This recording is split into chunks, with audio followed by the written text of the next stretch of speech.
How to turn Figma design into Tilda website. So if you want to go ahead and turn your Figma design into a Tilda website, here's what you're going to want to be doing.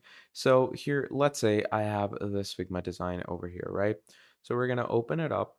Now, once we have this whole design from here, what we are going to want to do is we are first of all going to go over to this section over here.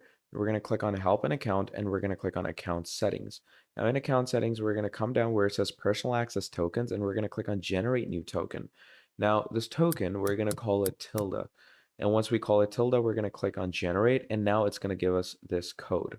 So once you have this, code at your hand, what you're going to be doing is you're going to be copying the token code. So here we have it. I'm going to copy this token.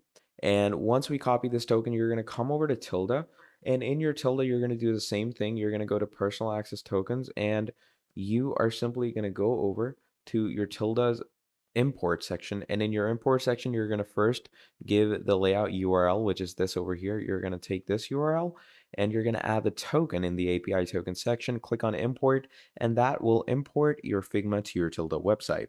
Thank you for watching, and I'll see all of you next time. Goodbye.